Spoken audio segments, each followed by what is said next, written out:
प्रिय दर्शकों, आपका अपने YouTube channel AIIMS Gill infotainment में स्वागत है। आज हम आपको डोगरा शासन का इतिहास सुनाएंगे। यह ऐतिहासिक विवरण स्वर्गीय धर्ममित्र गुप्ता मीरपुरी जी द्वारा लिखित पुस्तक मेरा जम्मू कश्मीर एक भूला हुआ इतिहास से लिया गया है, जिसका संपादकीय समर्थन स्वर्गीय रघु शेरगिल द्वारा किया गया है। 1834 के बाद का इतिहास महाराजा गुलाब सिंह से जुड़ा है, जो एक प्रमुख जागीरदार थे। पंजाब के महाराजा रणजीत सिंह उन पर बहुत भरोसा करते थे। बाद में उन्हें अपनी सेना का जनरल बनाया गया। उन्होंने पूरे पंजाब पर विजय प्राप्त की। उन्होंने सियालकोट से बनिहाल तक के छोटे नवाबों और जागीरदारों को हराकर राज्य को पीर पंचाल की पहाड़ियों तक फैलाया। दूसरी ओर राज्य की सीमा झेलम नदी के पार रावलपिंडी तक फैली हुई थी। मीरपुर से मुजफ्फराबाद और पीर पंचाल तक के क्षेत्र महाराजा रणजीत सिंह के राज्य में मिला दिए गए। महाराजा रणजीत सिंह ने जम्मू की रियासत श्री गुलाब सिंह को सौंप दी, जिन्हें राजा की उपाधि दी गई। गुलाब सिंह ने पीर पंचाल तक फैले कश्मीर घाटी के सभी क्षेत्रों पर कब्जा कर लिया। उसके बाद उनके सेनापति जोरावर सिंह ने किश्तवाड़ से लेकर पादर तक के इलाकों पर कब्जा कर लिया और 1836 में लद्दाख और बाल्टिस्तान पहुंचकर इन इलाकों को महाराजा गुलाब सिंह के राज्य में मिला लिया। पंजाब में महाराजा रणजीत सिंह की मृत्यु के बाद अंग्रेजों ने सिखों की आपसी लड़ाई का फायदा उठाया। 1845 में पंजाब की सेना हार गई। अंग्रेज सरकार ने युद्ध में हुई क्षति के लिए लाहौर सरकार से 75 लाख रुपए की मांग की।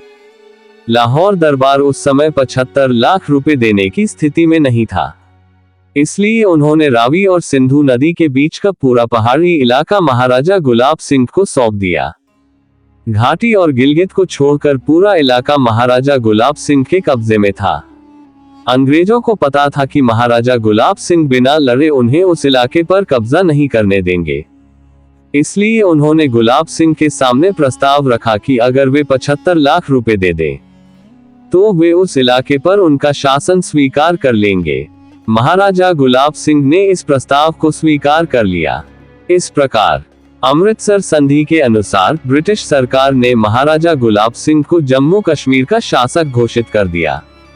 महाराजा गुलाब सिंह को कश्मीर घाटी दी गई, लेकिन लाहौर सरकार के उकसावे में आकर कश्मीर के सूबेदार ने गुलाब सिंह को घाटी सौंपने से इनकार कर दिया। इसलिए गुलाब सिंह को कश्मीर पर कब्जा करने के लिए युद्ध लड़ना पड़ा। वे इस प्रयास में सफल रहे, इसलिए घाटी उनके शासन में आ गई। बाद में उन्होंने झेलम नदी और सिंधु नदी के बीच का क्षेत्र अंग्रेजों को लौटा दिया। उस क्षेत्र में रावलपिंडी भी शामिल था। बदले में जम्मू के दक्षिण में स्थित पंजाब के कुछ मैदान जम्मू को दे दिए गए। ये डोगरा राज्य था, जिसका क्षेत्रफल 1,01,387 वर्ग किलोमीटर था। इसकी सीमा तिब्बत, अफगानिस्तान और रूस से मिलती थी।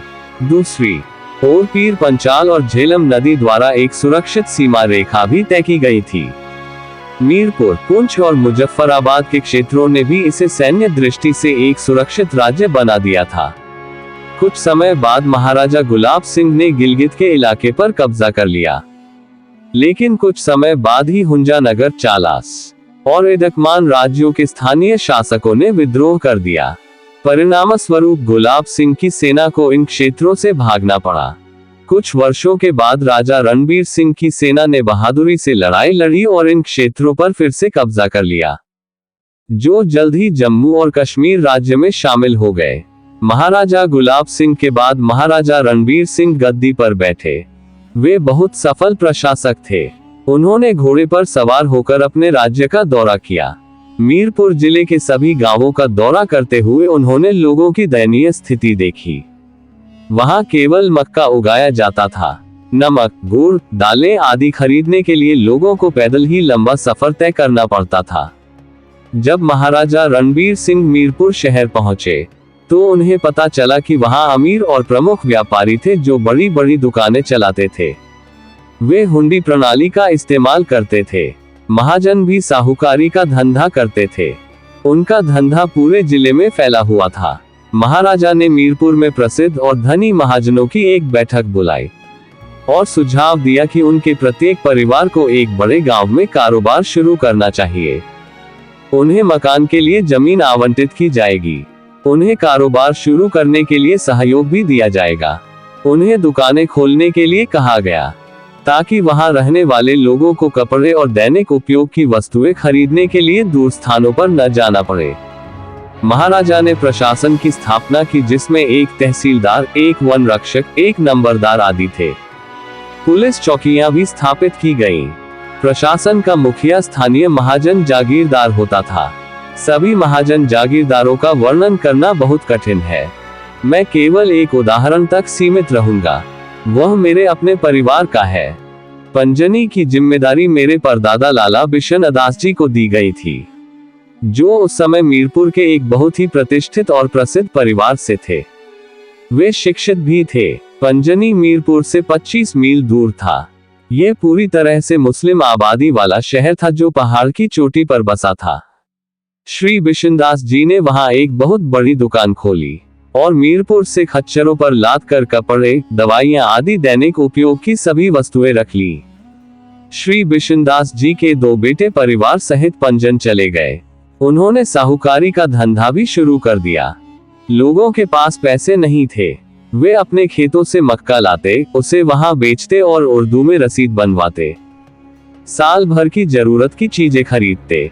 उस काम के लिए 5 उर्दू जानने वाले मुसलमान नियुक्त किए गए थे, जो बहुत ईमानदार, मेहनती और वफादार थे। गर्मियों में पूरा परिवार वहीं रहता था। सर्दियों में सिर्फ लाला बिशनदास जी ही वहां रहते थे। मीरपुर में हमारी एक बहुत बड़ी हवेली थी। बच्चों की पढ़ाई मीरपुर शहर में ही चलती थी।